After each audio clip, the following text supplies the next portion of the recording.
to Jazzy Aroma. Hello friends, இன்னைக்கு நான் உங்களுக்கு செஞ்சு காமிக்க போற ரெசிபி இந்த வாரம் Masterchef ப்ரோகிராம்ல லக்ஸான ஒரு ரெசிபி செஞ்சு காமிச்சாங்க. அத தான் உங்களுக்கு செஞ்சு காமிக்க போறேன். அதுக்கு ஃபர்ஸ்ட் எப்படி அசெம்பிள் பண்ணலாம்ங்கறத முதல்ல காமிச்சறேன். அதுக்கு ஒரு பவுல் எடுத்துக்கோங்க.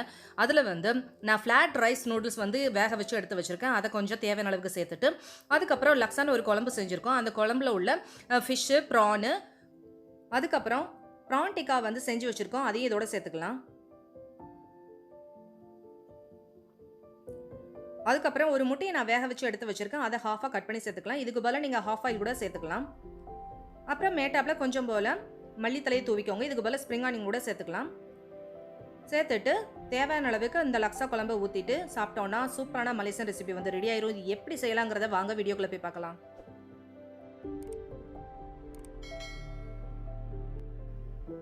லக்ஸா ரெசிபி செய்கிறதுக்கு நம்ம முதல்ல வந்து ரைஸ் நூடுல்ஸை வந்து வேக வச்சு எடுத்துக்கலாம். அதுக்கு நான் எடுத்துக்கிறது வந்து தாய் நூடுல்ஸுங்கிற ஃப்ளாட் ரைஸ் நூடுல்ஸ் தான் எடுத்துருக்கேன். இதுக்கு பதிலாக நீங்கள் எந்த வகை நூடுல்ஸ்னாலும் நீங்கள் யூஸ் பண்ணிக்கலாம். வீட் நூடுல்ஸ், எக் நூடுல்ஸ் எதனாலும் நீங்கள் யூஸ் பண்ணிக்கலாம். நான் வந்து இந்த நூடுல்ஸ் எடுத்துருக்கேன். அதுக்கப்புறம் இது மூழ்கிற அளவுக்கு வந்து தேவையான அளவுக்கு ஹாட் வாட்டரை ஊற்றிட்டு ஒரு மூடியை வச்சு மூடி ஒரு 10 நிமிஷம் அப்படியே விட்டோம்னா இது வந்து வெந்துடும். நம்ம அடுப்பில் வச்சு வேக வைக்கணும்னு அவசியமே இல்லை. நாம் செய்ய போகிறது ப்ரான் லக்ஸாங்கிறதால நான் ஒரு 200 கிராம் அளவுக்கு ப்ரானை வந்து நல்லா க்ளீன் பண்ணி எடுத்து வச்சிருக்கிறேன். அதை ஒரு பவுலில் சேர்த்துக்கோங்க. தேவையான அளவுக்கு உப்பு சேர்த்துக்கோங்க. மிளகாத்தூள் ஒரு 1/2 டீஸ்பூன் சேர்த்துக்கோங்க. தனியாத்தூளும் 1/2 டீஸ்பூன் சேர்த்துக்கோங்க. மஞ்சத்தூள் ஒரு 1/4 டீஸ்பூன் சேர்த்துக்கோங்க. இதுக்கு வந்து புளிப்பு சுவை கொடுக்கறதுக்காக நான் வந்து ஒரு 1/2 டீஸ்பூன் அளவுக்கு வினிகர் சேர்த்துக்கிறேன். இதுக்கு பதிலாக நீங்கள் லெமன் ஜூஸ் கூட ஆட் பண்ணிக்கலாம். 1 டீஸ்பூன் அளவுக்கு ஆயில் சேர்த்துக்கோங்க. 1 டீஸ்பூன் அளவுக்கு கார்ன்ஃப்ளவர் சேர்த்துக்கோங்க. கார்ன்ஃப்ளவர் சேர்த்துட்டு நல்லா கலந்து விட்டுருங்க. ப்ரான்ல வந்து அந்த மசாலாலாம் பிடிக்கிற மாதிரி நல்லா கலந்து விட்டுட்டு ஒரு 10 நிமிஷம் நல்லா ஊற வைங்க.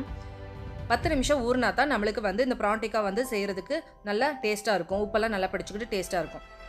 இப்போ லக்ஸா பேஸ்ட் செய்கிறதுக்கு என்னென்ன பொருள் தேவைங்கிறத பார்க்கலாம். சில்லி கார்லிக் பேஸ்ட் வந்து கடையில் கிடைக்கி அது வந்து 1 டேபிள் ஸ்பூன் அளவுக்கு எடுத்துக்கோங்க. ஒரு கைப்பிடி அளவுக்கு முந்திரி பருப்பு, ஒரு கைப்பிடி அளவுக்கு சின்ன வெங்காயம், அப்புறம் மல்லி இலையோட காம்பு, அதுக்கப்புறம் ஃப்ரெஷ் இஞ்சி, மஞ்சள், பூண்டு இது எல்லாமே ஒவ்வொரு டேபிள் ஸ்பூன் அளவுக்கு எடுத்துக்கோங்க. அதுக்கப்புறம் லெமனுடைய தோலை வந்து நான் சீவி எடுத்து வச்சுருக்கேன். இது எல்லாத்தையுமே மிக்ஸி ஜாரில் போட்டு நம்ம அரைச்சி எடுத்துக்கலாம். நல்லா கொஞ்சம் தண்ணியை விட்டு பேஸ்ட் போல் அரைச்சி எடுத்துக்கலாம். அதுக்கு நான் சேர்த்துருக்க பொருள்லாம் பாருங்கள்.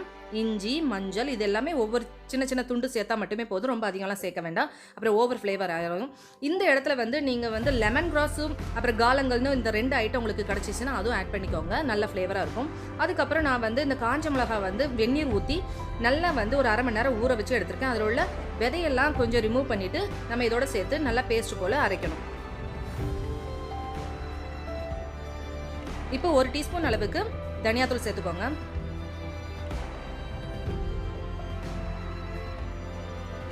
ஆயிலும் வந்து 1 டேபிள் ஸ்பூன் அளவுக்கு சேர்த்துக்கோங்க. அதுக்கப்புறம் சில்லி கார்லிக் பேஸ்ட்டும் ஆட் பண்ணிக்கோங்க. அதையும் சேர்த்துட்டு நல்லா தண்ணி ஊற்றி நல்லா பேஸ்ட் போல் அரைச்சி எடுத்து வச்சோன்னா நம்மளுடைய லக்ஸா பேஸ்ட் வந்து ரெடி ஆயிடுச்சு. இப்போ லக்ஸா குழம்பு எப்படி செய்யலாங்கிறத பார்க்கலாம். அதுக்கு அடுப்பு பற்ற வச்சுட்டு ஒரு பேனை வைங்க. பேன் நல்லா சூடானதுக்கப்புறம் நல்லா ஒரு குழிக்கரண்டி அளவுக்கு ஆயில் ஊற்றிக்கோங்க. இதுக்கு கொஞ்சம் ஆயில் தூக்கலாக இருந்தால் தான் நம்மளுக்கு அந்த மசாலா நல்லா வதங்கி ஆயிலாம் ரிலீஸ் ஆகி பார்க்குறதுக்கும் நல்லாயிருக்கும், டேஸ்ட்டும் நல்லாயிருக்கும். அந்த அளவுக்கு நம்மளுக்கு ஆயில் ஊற்றிட்டு ஆயில் நல்லா சூடாகணும். ஆயில் சூடானதுக்கப்புறம் நம்ம ரெடி பண்ணி வச்சுருக்க இந்த மசாலா பேஸ்ட் வந்து சேர்த்துக்கோங்க. சேர்த்துட்டு நல்லா வதக்கி விடுங்க. அதனுடைய பச்சை வாசனை போய் அதனுடைய ஆயிலாம் ரிலீஸ் ஆகிறதாண்டியும் நம்ம நல்லா வதக்கணும். அப்போ தான் டேஸ்ட் வந்து நல்லா லக்ஸா டேஸ்ட் வந்து ரொம்ப பிரமாதமாக இருக்கும். சாப்பிட்றதுக்கும் நல்லாயிருக்கும் பச்சை வாசனை இல்லாமல். இப்போ பாருங்கள், நம்ம மசாலாலாம் நல்லா மீடியம் ஃப்ளேமில் வச்சுட்டு நல்லா வதக்கி விடணும். நல்லா வதக்கி விட்டோன்னா பாருங்கள் ஆயிலாம் நல்லா ரிலீஸ் ஆகி வெளியில் தெரியுது பாருங்கள். இந்த அளவுக்கு நம்மளுக்கு வந்து ஆயில் ரிலீஸ் ஆனால் தான் இந்த மசாலாவுடைய பச்சை வாசனை போய் சாப்பிட்றதுக்கு ரொம்ப டேஸ்ட்டாக இருக்கும். குழம்பும் பார்க்குறதுக்கு ரொம்ப அழகாக இருக்கும். இந்த இடத்துல நான் வந்து சிக்கன், ஃபிஷ், ப்ரான் 3மே நான் யூஸ் பண்ணுறேன். உங்களுக்கு அது யூஸ் பண்ண விருப்பம் இல்லைன்னா நீங்கள் அதுக்கு பதிலாக வந்து டோஃபு, அப்புறம் பனீர், அப்புறம் கோபி, அப்புறம் வேறு ஏதாவது உங்களுக்கு மஷ்ரூம் வேறு ஏதாவது வெஜிடபிள் பிடிச்சிச்சின்னா அதையும் சேர்த்துக்கலாம். நான் வந்து ஒரு 150 கிராம் அளவுக்கு சிக்கன் தை பீஸ் வந்து ஆட் பண்ணிக்கிறேன். அதை இதோட சேர்த்துட்டு நல்லா வதக்கி விடுறேன்.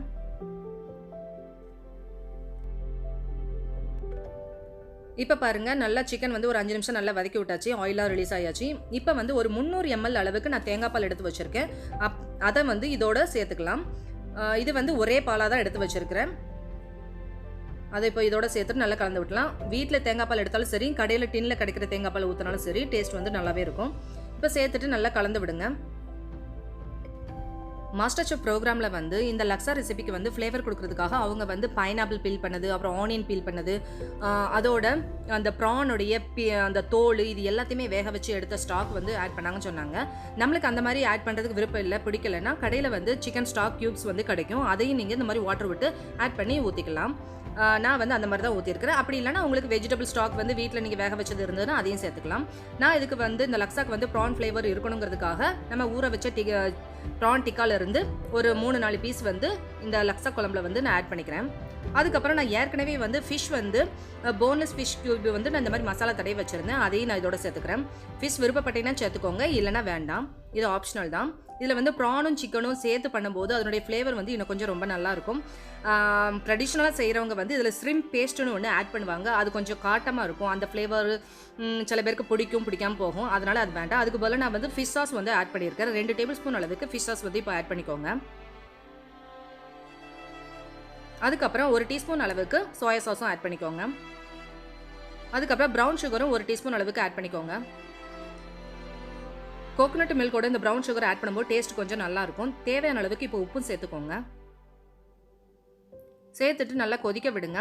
ஒரு கொதி வந்ததுக்கப்புறம் சிம் பண்ணிவிட்டு கொஞ்சம் நல்லா வேக விடுங்க. ஒரு 5லேருந்து ஒரு 8 நிமிஷம் நல்லா வேக விடுங்க. நம்ம சேர்த்துருக்கிற ப்ரான் சிக்கன் எல்லாம் வேகிறதாண்டியும் டைம் கொடுங்க.